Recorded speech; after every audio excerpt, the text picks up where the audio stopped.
En la vida hay quienes han tenido que ver cómo sus sueños se derrumban de la noche a la mañana. Cuando parecía que todo lo tenían asegurado, de repente llega la enfermedad o un accidente y les cambia todo. O como el caso de Daniel y a sus amigos, la guerra les quitó todo, menos la única cosa que ellos defendieron con su propia vida. Pero, ¿quién fue Daniel antes de la guerra? Daniel era un joven de sangre real, criado en los estándares más altos que la familia real ostentaba en esos momentos. Seguramente tenía ya una prometida para casarse y tener hijos, como era el anhelo de todo judío. Pero la guerra vino a las puertas de su tierra y su vida cambió para siempre. Fue llevado a Babilonia como esclavo. Allí le quitaron su libertad. Fue hecho eunuco allí en Babilonia, y en eso allí le quitaron su hombría, le cambiaron el nombre, allí le intentaron cambiar su identidad. Pero Daniel fue un joven criado con convicciones muy fuertes y firmes en el Dios de sus padres, y por esto decidió no contaminarse. No pudieron quitarle su fe. Y aún en medio de toda esa tragedia, él se determinó ser mejor que otros jóvenes, incluso mejor que aquellos que eran babilónicos. En Daniel capítulo 1 leemos que era el año tercero del rey Joacín de Judá, cuando Nabucodonosor vino a Jerusalén y la sitió. La Biblia dice que el Señor entregó en manos de Nabucodonosor a Joacín, rey de Judá, y se llevó los utensilios de la casa de Dios y todo lo que más pudo se lo llevó a su tierra Babilonia. Pero también llevó cautivos, y entre ellos iba Daniel y aquellos jóvenes de la familia real. Y el rey Nabucodonosor decidió entonces a seleccionar de esos jóvenes que había llevado cautivo a aquellos que eran de lo mejor para hacerlos servidores y que prestaran algún servicio allá en Babilonia. Y él le dijo a Aspenaz, jefe de los eunucos, que trajese de los hijos de Israel del linaje real, dice el verso 3, de los principales, muchachos en quien no hubiese tacha alguna, de buen parecer, enseñados en toda sabiduría, sabios en ciencia y en buen entendimiento, e idóneos para estar en el palacio del rey y que les enseñasen las letras y la lengua de los caldeos. El rey dice que les señaló alimentos, les señaló provisión para que ellos pudieran ser preparados para este oficio. Y entre esos dice que estaba Daniel, estaba Danía, estaba Misael y estaba Sarías de los hijos de Judá. Estos todos estaban puestos bajo las órdenes de Ariot, el jefe de los eunucos. Y dice que Daniel le dijo a este jefe de los eunucos que le diera 10 días para él mostrarle que no necesitaba comer de la comida del rey.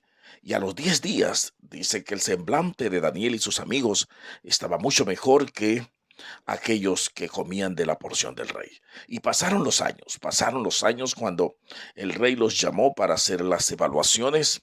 Y dice la Biblia en el capítulo 1, verso 18 de Daniel, pasados pues los días, al fin de los cuales había dicho el rey que los trajese, el jefe de los eunucos los trajo delante de Nabucodonosor. Y el rey habló con ellos, y no fueron hallados entre todos estos como Daniel, Ananías, Misael y Azarías. Así pues estuvieron delante del rey. Dice el verso 20 que en todo asunto de sabiduría e inteligencia que el rey les consultó, los halló 10 veces mejores que todos los magos astrólogos que había en todo su reino. Allí vemos cómo, a pesar de toda esta situación, Daniel propuso, como ya lo hemos señalado, a este lo llevan cautivo. Era un joven de la familia real, bien parecido, educado en los más altos estándares que la familia real podría tener en ese momento. Y ya seguramente Daniel tenía con quién iba a casarse, estaba enamorado, pero le quitan su libertad, le quitan su hombría, le quitan su identidad, le cambian el nombre, pero no pudieron quitarle su fe. Y él se aferró en ese Dios, el Dios de sus padres, sin guardar resentimiento, sin dejarse llevar por la amargura de la desesperanza, decir, bueno, ¿cómo puede darse que yo, siendo una persona que no he hecho nada malo, que he tratado de portarme de la mejor manera, y ahora el Dios en el que yo he creído me permite no solamente ser arrancado de mi tierra, sino que también me arranquen mi hombría, mi identidad? Oh, podría haberse resentido, pero Daniel sigue creyendo en ese Dios y sigue firme en las convicciones que él ha aprendido. Pero lo que vemos es que Daniel prosperó en medio de toda adversidad, pero antes de cada exaltación que él experimentó en Babilonia y en todos los reinos que él pudo vivir, antes de ello, cada exaltación estuvo precedida por una sentencia de muerte. En el reinado de Nabucodonosor, dice que éste tuvo un sueño y llamó a todos sus magos, astrólogos, llamó a todos sus adivinos para que le dieran la interpretación, pero Nabucodonosor les dijo, no les voy a decir el sueño, tienen que primero decirme qué soñé y luego darme la interpretación para que yo esté seguro que lo que me están diciendo es la verdad. Y nadie, ningún rey en ningún tiempo le dijeron los adivinos, los astrólogos, los magos, nadie, ningún rey ha pedido tal cosa. Y el rey se llenó de odio, de furia, y dio la sentencia para que todos los que fueran considerados magos, astrólogos, adivinos, sabios, fueran muertos, fueran ejecutados. Y llegó la noticia a Daniel.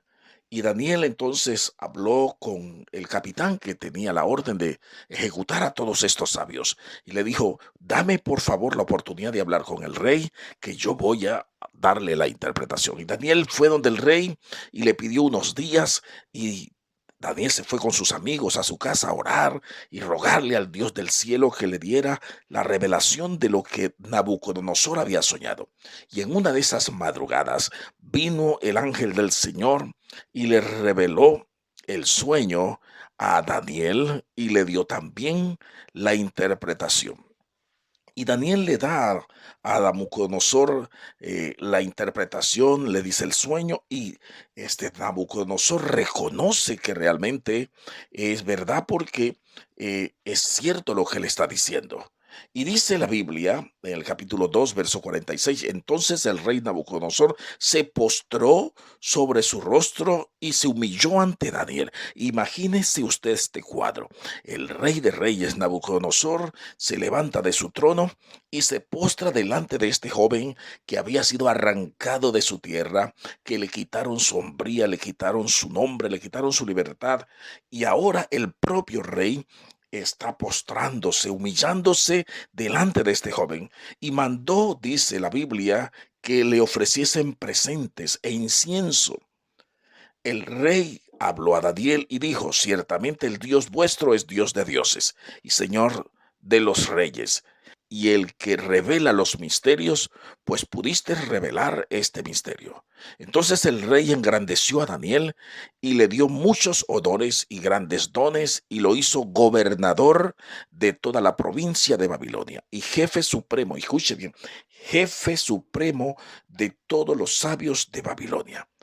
Y Daniel entonces solicitó al rey que también pudiera traer a estos amigos suyos, a Sadrach, Mesach y Abednego, a, a administrar o a trabajar con él en la provincia de Babilonia. Vemos cómo esta sentencia de muerte no fue un hecho que le trajera algo desastroso a Daniel. Por el contrario, él se dispuso a buscar a su Dios y su Dios lo respaldó y Daniel pudo ser librado, pero no solamente librado de la muerte, sino también engrandecido.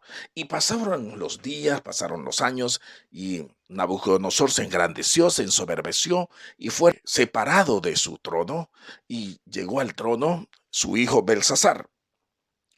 Y Belsasar comenzó a gobernar como pues el nuevo rey de todo un imperio y se olvidó de lo que le había pasado a su padre, que había sido enloquecido y había perdido la razón porque no le dio gloria y honra al Dios del cielo que le había dado ese poder. Y un día, estando en una fiesta, dice que él mandó a traer los utensilios que su padre había traído de Jerusalén, del templo, y comenzó a tomar y a hacer fiesta con sus mujeres, con sus concubinas, con sus príncipes. Y de repente en toda esa fiesta aparece una mano que escribe en la pared, Mene, Mene, Tekel, Uparsin. Y todos, dice que desde el rey palidecieron, se llenaron de terror, de asombro.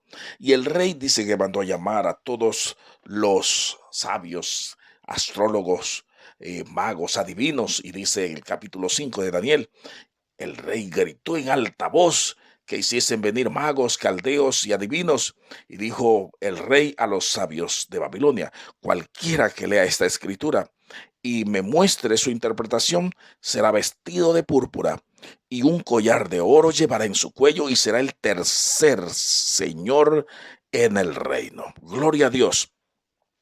Pero ninguno de estos magos, ninguno de estos adivinos pudo interpretar las escrituras que estaban en la pared.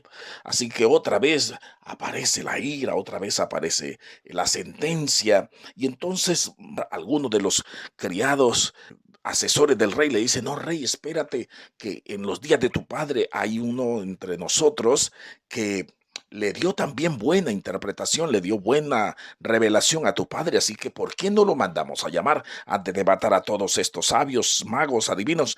¿Por qué no lo mandamos a llamar?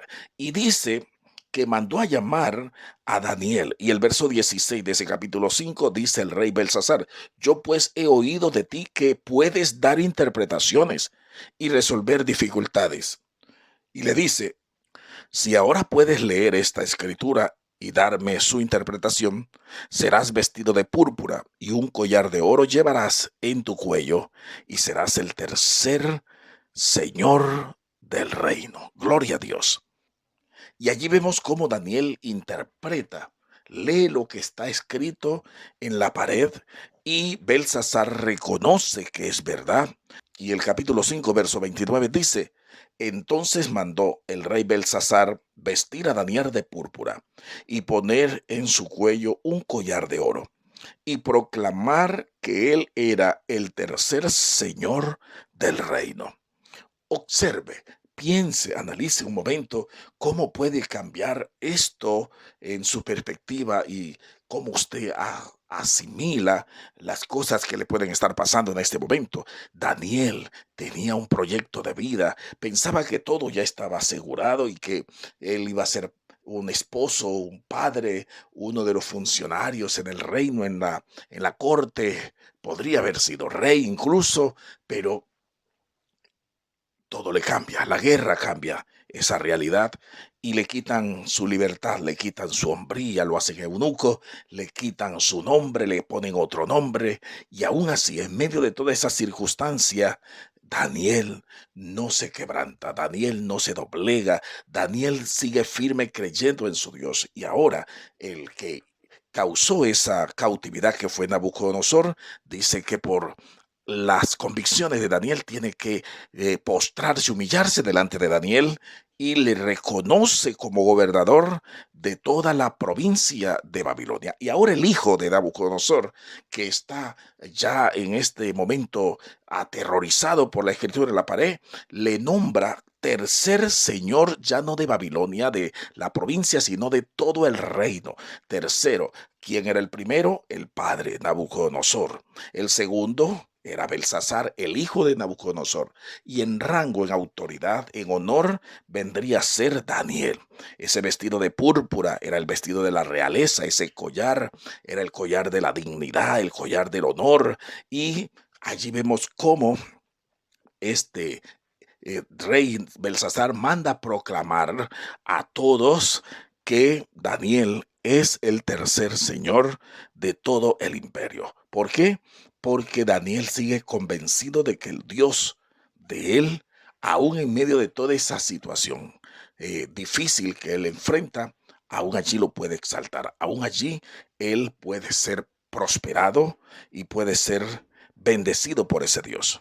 Dice que después de Belsasar vino el rey Darío, el Medo, y tomó el imperio babilónico y comenzó a gobernar sabiendo de que Daniel había sido un gran funcionario y no lo quitó, lo dejó allí.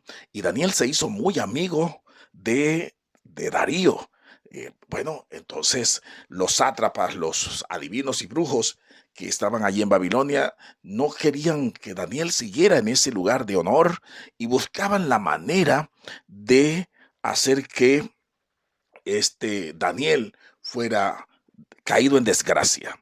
Y por eso, dice el capítulo 6, verso 1, pareció bien a Darío constituir sobre el reino 120 sátrapas que gobernasen en todo el reino, y sobre ellos 3 gobernadores, de los cuales Daniel era uno, a quienes estos sátrapas diesen cuenta para que el reino fuese perjudicado.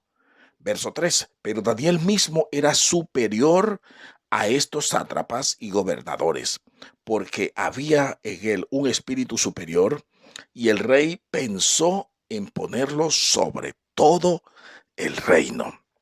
Mire usted, en el reino de Nabucodonosor es exaltado, en el reino de Belsasar es exaltado, y ahora Darío, que toma el reino, que conquista Babilonia, también lo pone en alto. Pero hubo envidia y odio en ese tipo de personas que con él estaban, así que instigaron al rey Darío para que firmara un edicto donde en 30 días nadie pudiera invocar, pedir, hacer oraciones a ningún otro dios, a ningún otro rey que no fuera Darío.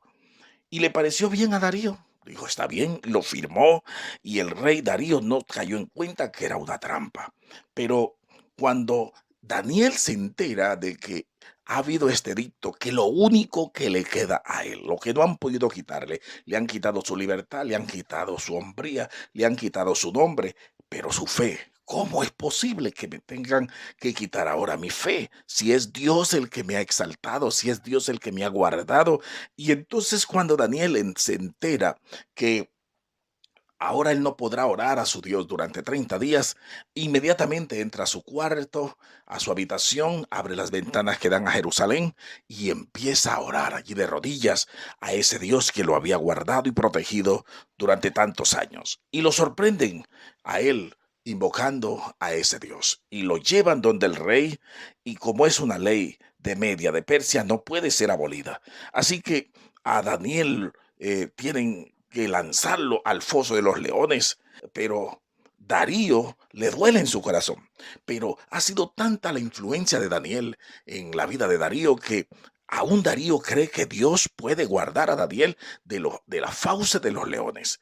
Y a la mañana siguiente se levanta Darío porque no pudo dormir. Ayunó este rey, ayunó ese día por querer tratar de salvar a Daniel, pero no pudo, y no pudo comer. Y a la mañana, muy de mañana, se levanta y va allá al foso y llama a Daniel. Imagínense lo absurdo, y comienza a decirle, Daniel, Daniel, tu Dios pudo salvarte. Y de allá viene la voz que dice, pues, ¿cómo te parece, rey, que mi Dios envió su ángel y cerró la boca de los leones y me libró porque no halló en mi culpa? Gloria a Dios. Así que el rey lo saca de ese foso de los leones y lanzan a todos aquellos que lo han acusado, y no han alcanzado a caer cuando ya los leones los están devorando.